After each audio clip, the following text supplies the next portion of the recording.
Okay, so thank you very much to the three speakers. I think you'll all agree that they were very valuable insights from them, very much focused on the people and a little bit more than just training and how we measure. So what I'd like to do now is we're going to move into a bit of a discussion. So I've got a couple of questions I'm going to put to the panel, and then we're going to open it up to the floor for about 10 or 15, well, about 10 minutes of questions. So if you can get ready. Before that, I would like to introduce Kinney Otto, who's down here. So by the way, I'm Irish, and Kinney was introduced to me as a fellow countryman, and I'll leave you to to determine that when he talks later. But Kevin comes to us from Crown Agents. Crown Agents are an international development agency that partners with governments, aid agencies and NGOs to help countries develop economies, strengthen their health systems and improve financial management. Kinney's background is in supply chain. He's a newbie. He's got approximately 15 years in supply chain, public and private sector. So Kenny will be joining the discussion. So what I wanted to do is, as I said, I've been in development for about 7 years, and there's been a lot of discussion around public and private sector engagement. And I'm delighted that the conversations are becoming a lot more positive, and we're worrying less about mistrust and, devious agendas by the private sector. But there are some myths in my mind that are still out there a little bit. And so for the discussion, what I wanted to do is just take one or two of those myths and talk a little bit about it. So I need more coffee with the panel. And interestingly enough, at the previous session, for those of you that were in the session next door, some of these topics came up, which again is extremely encouraging because we're in a situation to where we can have open dialogue on these issues, and we can get an understanding from the private sector how it works, but also in terms of constraints from the public sector. So with that, going back to when I started in development, I worked for the Clinton Foundation, and as I would go around and meet with different government agencies or different governments or international agencies, one of the first questions I was always asked is, "Oh, are you a pharmacist?" And I'm like, "No, no, no." "Oh, are you a doctor?" "No, no, no." "A nurse?" "No, I'm actually not. I'm not a medical professional. I am a logistician, so if you need some help with your supply chain, I can do that." So one of the first myths in my mind is, whether or not you have to be a medical professional to run health systems. And I'd like to actually, health supply chains, and I'd like to, pose this question to both Ian and Kevin, whose organizations run very large healthcare logistics systems across Africa, across the world.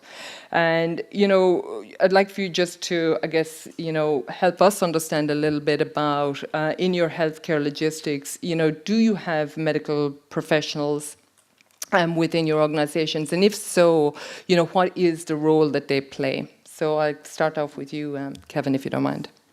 Yeah, sure, Maeve. I appreciate the opportunity to address that. The way we approach it is part of why I think a lot of countries and a lot of organizations feel they need people with a medical background in this space is because there are some very specific handlings. There's quite a bit of regulation. There's quite a bit of knowledge that's needed in order to handle pharmaceuticals, vaccines, med devices, whatever. Being in the logistics business doesn't free you up from having to have that knowledge, but it'd be very interesting as you go around the world and survey. There are very few governments within the world that actually state that the people that run your regulatory affairs and your quality assurance programs have any type of medical background. What they say, though, is that you have to be very much aware of the regulations. You have to have an educational background in quality, for example. So we, seek out people, and so there is training, there are backgrounds, there are specialized education programs in these areas that we do seek people out. But it doesn't necessarily tell to us that we need to seek out specifically medical people. Dr. Ian Barton. Probably has a complete. That works. Yeah, the irony, I hope, wasn't lost on everybody, and I put up the first slide, Ian Barton, MD. It's not because I'm managing director, it's because I used to be a doctor, but I'm better now. Yeah, it's a fascinating thing. Does my medical qualification provide me with a material advantage within the business? Yes, because I can sniff out the rubbish faster, quicker than most folk. But is it a precondition to being able to do the job? Absolutely not. And within our organizational structure, there's probably, 1,200 people across the businesses at the moment in the healthcare business. But off the top of my head, I would guess there's maybe 40 pharmacists. I'm the only medic, and that's an accident of fate rather than an intentional strategy. So I was just quickly doing the math. I guess that's probably in the region of 3% of payroll is professionally qualified. Now, interestingly, as you were pointing out, it's actually not a requirement by law that everybody has to be a pharmacist in all of the commercial markets that we serve. There has to be a responsible pharmacist. And that responsible pharmacist is the person who's professionally accountable to the local regulatory authority. You know, they're the individual that if things really go wrong, we throw them under the bus. But they're not necessarily the chief decision maker of the business. They are the professional conscience of the business, is the way that I like to put it. And interestingly, in South African law, all of us as directors of the company, so even the guys at the main board at Holdings, at Imperial, have to sign an acknowledgement of the Medicines and Related Substances Act and the professional responsibilities associated therewith. So they have to, as in their fiduciary role, they have to actually acknowledge it. But I think probably for me the most important point out of this, Maeve, is that you don't have to be a medic to be able to know how to do things right and to be able to do things well. Our quality management system is run by quality management specialists, not by pharmacists. Because in our experience, pharmacists actually weren't very good. Because when you said to them quality, they thought product quality. And when you were wanting quality process management, you needed somebody who was a process specialist and a quality specialist, not a pharmacist.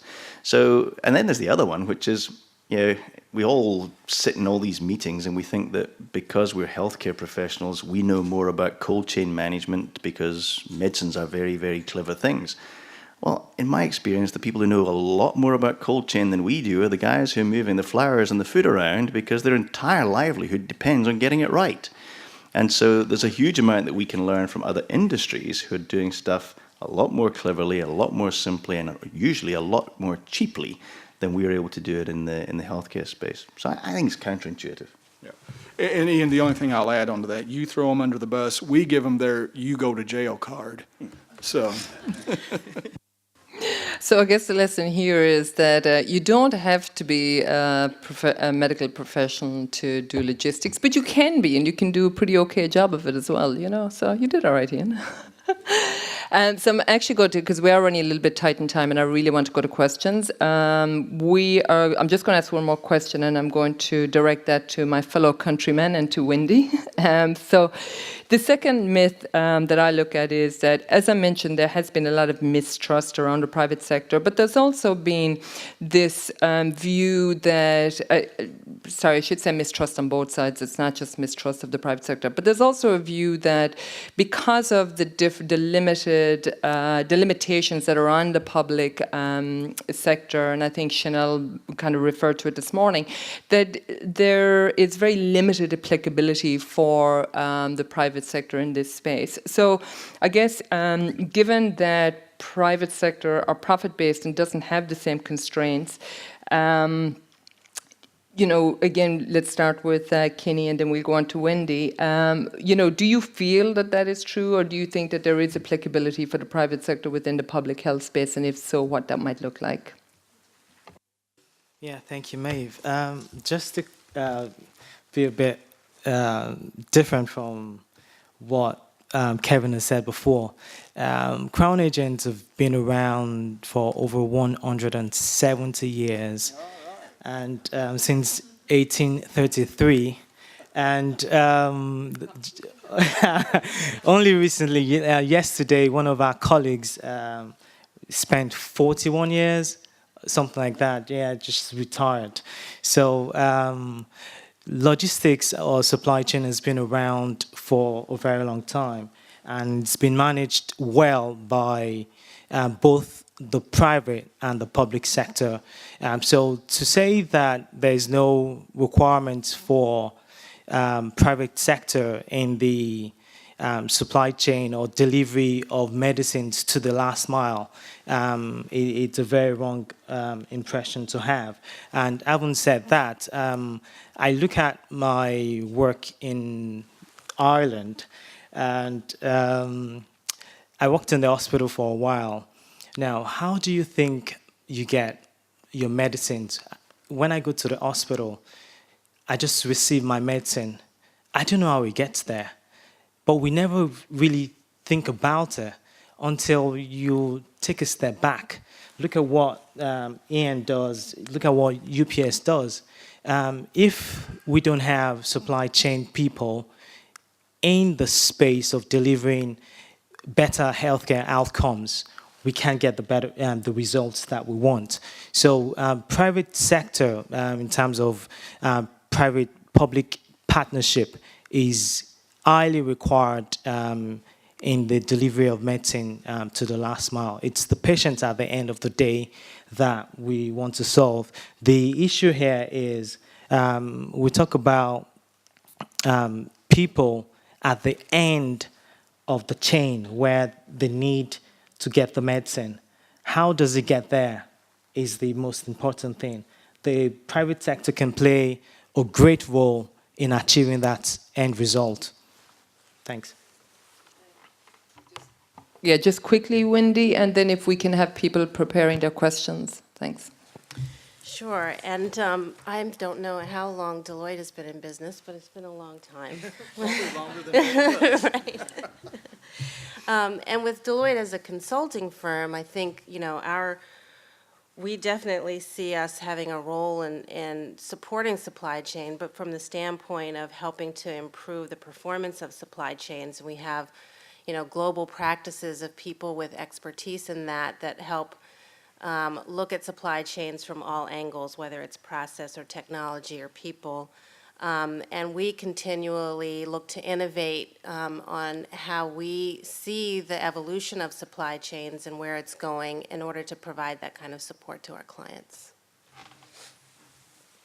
Great, thank you, Wendy. Hands up for questions. Okay, and I think we're going to take 3 or 4 questions, so if the volunteers can get the mics out. And just wrapping up on that last question, again, I think we also see here, hands up and get your microphones. So, we have an example here of UPS where UPS have seconded somebody into Gavi, and that's through the CSR program. And then we also have examples of where Ian and his group are actually part of the PEPFAR program that are actually delivering medicines on the ground. So I think there's many different ways that the private sector can play a role. So first question here. We're going to take 3 or 4 questions and then answer them all together. So short, brief, and to the point. Thank you. First of all, thank you and excellent presentations. I think we have got into this platform where an honest face-to-face discussion is happening between a private sector and a public sector. And I feel that there's a glass wall between the private sector and the public sector. We see through each other but don't talk. And we also need to understand that whether it's a medical person handling it or a non-medical person handling it. We need to see the historic development. While the private sector was being developed into a management system, logistics supply system was being developed as a specialty and was being catered in the public system, in the private system. But we also need to understand that that amount of people who were being generated for those specializations was limited and moving towards private sector. It's not that logistics management has just born in the public sector. So till the time public health system has functioned, there are people who have been doing logistics management, whether they have been trained it or not. Okay, now that's a sad situation because the trained expertise never tried to look into the public sector, and therefore there are people who are handling it. So now it's not the question of replacing that person who's handling it with a qualified person who has a degree on it, rather than bringing that chance that who's handling it to train him in such a fashion that he's able to handle it, he's able to do it, and that private sector can have a very bigger role. Support these people to get their work done betterly. And don't take me wrong, but I don't think logistics management is a very big rocket science. It's basically simple understanding, knowing your things better, and applying common sense. So that person sitting there is very well doing it. He knows his geography, he knows how to handle it, he's handling situations. So I think bringing private sector, a role of whether private sector needs to come over and take over or this needs to go this side, it's a time of collaboration where private sector can play a very big role in uplifting the functionality of these people. Thank you. Points. Next question, Kevin. Thanks, Maeve. Kevin Pills, I'm an independent consultant. Yeah, I just wanted to kind of reflect a little bit on Wendy's presentation and then place a question for Ian and Kevin. I thought Wendy had a very clearly outlined process that you could easily see how it could be replicated in many different environments as she described. Ian and Kevin, your models were more inspirational. And so my question to you was, how do you take a really, what I thought were two inspirational models and replicate those in a large organization in such a way that they remain inspirational and don't become bureaucratic? And then the real challenge is, and can you do that in a public sector institution, and what advice might you have for those who want to try? Okay, question. My question was triggered by the presence of UPS and also Crown Agent. We hear PSM, Procurement and Supply Management, also hear Supply Chain Management. Now, what triggered the divorce? That's my question. Why are they divorcing two different things? We say Procurement and Supply Chain Management. That's what called supply chain management. They are all, and there is procurement. If you look at what Crown Agent does, it's both procurement and they also help in some supply chain. UPS is more of supply chain. Why the divorce? Okay, so do we have more questions? We've only time for one more. So Colette, you had your hand up, sorry. And we'll get one last question in and then we'll respond back. Colette Wessels, Imperial Logistics. I've got a question on the issue of talent management, talent development. I think our experience has been that it's quite easy from a development point of view to get entry-level people and junior management to develop them into middle management. But from the next level upwards is very challenging, and I think we've had limited successes, and I think research speaks to the same thing. So maybe it's the earlier discussion of strategy versus operational, but maybe just a comment on talent development from middle to executive, more strategic level, and comments on that. Thanks. And the last question down here on the right-hand side. Yes, Hassan Nasser from GlaxoSmithKline Vaccines. So every year, 50% of our vaccines are going to UNICEF and Gavi-supported countries, so 50, it's 50. The pickup is happening at the gate of our facilities. So for us, it's really important to understand what's happening afterward with the vaccines. But of course, each time we try to be involved in this end-to-end process, because we are also selling the vaccine, sometimes we can be suspect or you have conflict of interest. When we are asked something very concrete, such as implementing barcoding on the vaccines to support the supply chain, we are really happy to do so. But I would like to really find a solution for the partners to come to us with strong requests, such as this one, so to have a very open dialogue and very transparent dialogue. So far, it's more opportunistic, it's ad hoc, and I think we are losing time. Thank you. That's a good point. Okay, so what I'm going to do is start here on this side of the panel. So Kevin, if you can start. And I know we've got a lot of good questions, and I know there's a lot of, opportunity for good responses, but we need to try and keep it brief. Yes. Not like you're doing right now. Exactly. So Kevin, over to you. All right, so we have to be quite brief here.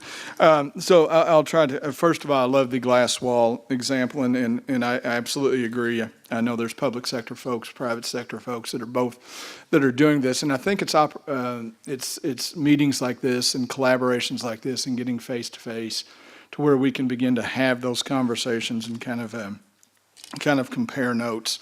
Kevin, to you in the back, I will say that my presentation and probably Ian's was high level because that's what we were asked to give, was a higher level one.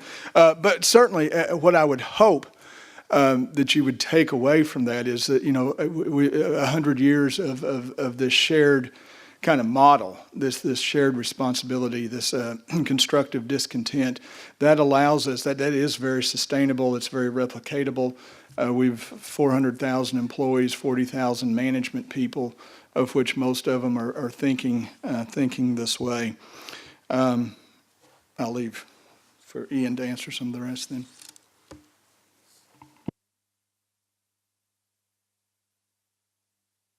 Well, I'm going to say something about them all. I think there's a whole bunch of things in here. The one is this. So what makes it viable, Kevin? It's leadership, it's vision, it's passion. You don't create a vibrant, enduring organization out of a pile of SOPs. And you've got to have good leadership that understands what that is, and it goes out and lives it every single day. It's not the warehouses that move the boxes, it's not even the trucks that move the boxes, it's the people that move the boxes. And if you ever lose sight of that, you will lose your business. The second one is then this role of the private sector. I don't agree with you at all. I really don't. I think fundamentally the private sector has to be part of the lasting solution. Specifically in Africa, India may be different from a financial perspective, but if one looks at the volume of growth that's taking place in terms of logistics requirement in Africa, if the markets are growing at a level where there's not a government on the continent that can afford to continue to invest to create the capacity in order to deliver, and it needs private sector capital to be able to actually create the capacity and the infrastructure to be able to do the job, because the governments don't have the money. The other thing about doing it with the private sector is we're not just doing it in healthcare, and we're not just doing it in one geography, we're doing it across industries, we're doing it across geographies. So we can bring all that learning, we can leverage investments in IT systems across 25 markets, not just in one. And we can take that critical mass that we have across multiple sectors and apply it back in order to achieve best value. A friend from GSK, it's this big frustration about, we come from the private sector, we eat our young. It's no sin to make a profit.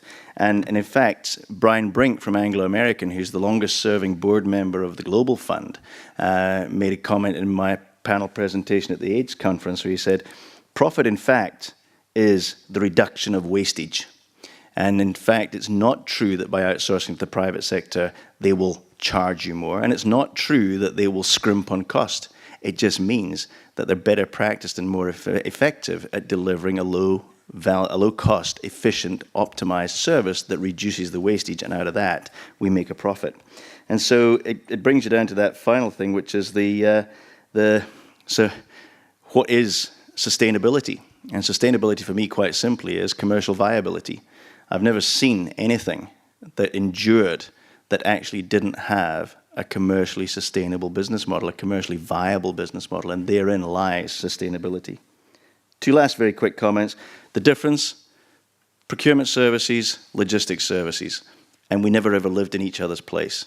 And that really was what it was about. So they're all part of supply chain, they're all fundamentals of supply chain, and what's started to happen in the last little while is we've got people like yourself who've come out and gone, the whole thing needs to be considered and accommodated and refined.